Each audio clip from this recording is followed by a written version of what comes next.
धनतेरस की हार्दिक शुभकामनाएं सभी भक्तवृंद बंधुगण।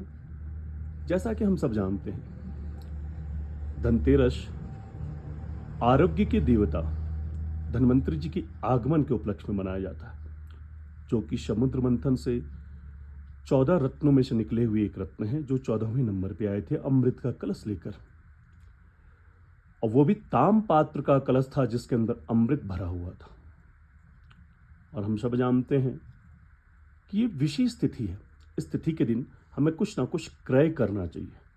अब क्रय तो करना चाहिए, अनेकों चीजें हम क्रय करते हैं। उसी के उपलक्ष्य में मैं कुछ बात बताना चाहता हूँ। पौराणिक एक कथा है जिसके अनुसार भगवान विष्णु का एक बार विचार हुआ। नारायण ने विचार किया कि मैं चलता हूँ, थोड़ा भूलोक घूम कर आता हूँ, जिसे मृत्यु लोक व पृथ्वी लोक भी कहते हैं। जब प्रभु ने चलने का प्रयास किया तो माँ लक्ष्मी ने कहा कि नाथ मुझे भी अपने साथ ले चलिए। तो प्रभु ने कहा कि देवी, आप मेरी बातों को नहीं मानती हैं। अगर मैं लेकर चलता हूँ तो आपको मेरे नियमानुसार बताए हुए कार्य करने होंगे। माँ ने कहा मुझे स्वीकार है नाथ, आप ले चलिए। साथ में चले आते हैं, भूलोक पर भ्रमण करने लगते हैं। उत्तर दिशा की तरफ पहले आगमन होता है। प्रभु चारों तरफ देखते हैं। माँ को बहुत ही अच्छा लगता है भूलोक। कुछ समय बाद नाथ कहते हैं कि आप यहाँ रुकिए, मैं दक्षिण दिशा की तरफ से होकर आता हूँ। तो जैसे ही नाथ चलते हैं, माँ के मन में विचार आता है कि ऐसा क्या कारण है कि प्रभु मुझे यहाँ बिठा कर जा रहे हैं, मैं भी साथ चलूंगी। ऐसा विचार करके नाथ के पीछे माँ चल देती हैं। कुछ दूर जाते ही माँ को दिखता है एक अच्छा सा खेत है जिसमें सरसों लगे हुए हैं, उसके फूल खिल रहे हैं। माँ ने सरसों के फूल तोड़ तोड़ कर अपने बालों में लगाना शुरू कर दिया, यानी श्रृंगार करना शुरू कर दिया। माँ को बहुत अच्छा लगा। माँ को इतनी प्रसन्नता की अनुभूति हुई कि माँ ने सोचा ये धरा कितना अच्छा है, पृथ्वी लोक कितना अच्छा है। माँ ऐसा विचार कर रही थी, तब तक माँ ने देखा कि नाथ तो आगे निकल गए। फिर माँ फिर चल देती हैं। कुछ दूर जाते ही माँ को दिखता है गन्ने का खेत लगा हुआ है। माँ क्षण भर के लिए रुकती हैं, गन्ना तोड़ती हैं और उसे उसका रसास्वादन करने लग जाती हैं। तब तक नारायण देख लेते हैं माँ को और पुनः आकर बोलते हैं, देवी मैंने तो आपको मना किया था, आप मेरे पीछे क्यों आई?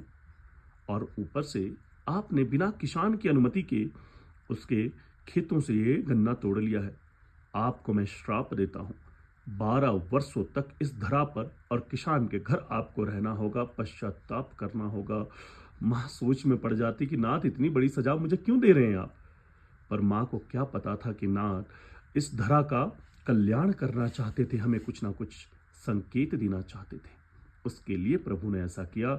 माँ ने माँ को आदेश दिया और ले जाके किसान के घर छोड़ दिया और कहा आज से आप इस किसान के घर में रहेंगी, 12 वर्षों बाद मैं आपको लेके जाऊंगा। ऐसा कर नाथ विष्णु लोक चले गए। इधर माँ किसान के घर रहने लगी। सब घर में सब प्रसन्न हुए। और जब प्रातः बेला अगले दिन की सुबह हुई तो माँ ने देखा कि किसान की जो भार्या है, धर्म पत्नी है, वो उठी और सीधा किचन में घुसी। जगते ही वो जो भी तैयार हुई हों, उसके बाद सीधा किचन में घुसी, यानी भोजनालय में गई हैं और भोजन बनाने लग गई हैं। माँ ने देखा तो बोला अरे क्या? फिर माँ ने देखा उनके पूजा स्थल में भगवान की फोटो मूर्तियां रखी हैं, पर किंतु वो पूजन से पहले भोजन बना रही हैं। तो माँ ने जाकर किसान की भार्या से कहा कि देवी, कल सुबह से आप स्नान दान करके सबसे पहले यहाँ आना, मेरी लक्ष्मी पूजन करना, यानी देवी की जो मूर्ति रखी है उसकी पूजन करना, धूप दीप नैवेद्य अर्पित करना, संकल्प से कहना कि मैं आपकी पुत्री इस कुल गोत्र में जन्मी, इस कुल गोत्र में विवाह हुआ, मेरे पतिदेव का नाम ये है, मेरी बच्चों का नाम ये है। हे परमेश्वरी, हे परमेश्वर, मैंने आपके चरणों में जो ये धूप दीप नैवेद्य अर्पित किया, इसे स्वीकार कर हमारा कल्याण करें। ऐसा संकल्प अर्पित करने के उपरांत आप अपने घर का व्यंजन यानी भोजन बनाना और पाना, कोई समस्या नहीं, लेकिन नियमित ये कार्य करना। माँ की बात मानकर किसान की भार्या ने अगले दिन से ये कार्य शुरू कर दिया। सुबह जगते ही प्रातः बेला वो जगी, स्नान दान करके पहले देवी की पूजा की, माता की पूजा की, तदुपरांत तो किचन गई, भोजन वोजन बनाया। ऐसे करने से दिन प्रतिदिन उसके घर में धन धान्य की वृद्धि होने लग गई। कुछ समय उपरांत दोनों पति पत्नी प्रसन्नचित रहने लग गए। बाल बच्चे उनके कुशल मंगल और आरोग्यता के साथ दीर्घायु होने लग गए, यानी बहुत अच्छा समय व्यतीत होने लगा। तब तक 12 वर्ष बीत गए और जब समय आया माँ के जाने का तो नारायण स्वतः घर पहुंच गए किसान के और बोला, अब मैं देवी को लेकर चलता हूँ। किसान ने मना कर दिया, बोला, हे नारायण, आप ऐसे कैसे ले जा सकते हैं? आपने माँ को यहाँ रखा, अब मेरा हृदय लग चुका है, माँ यहीं रहेंगी।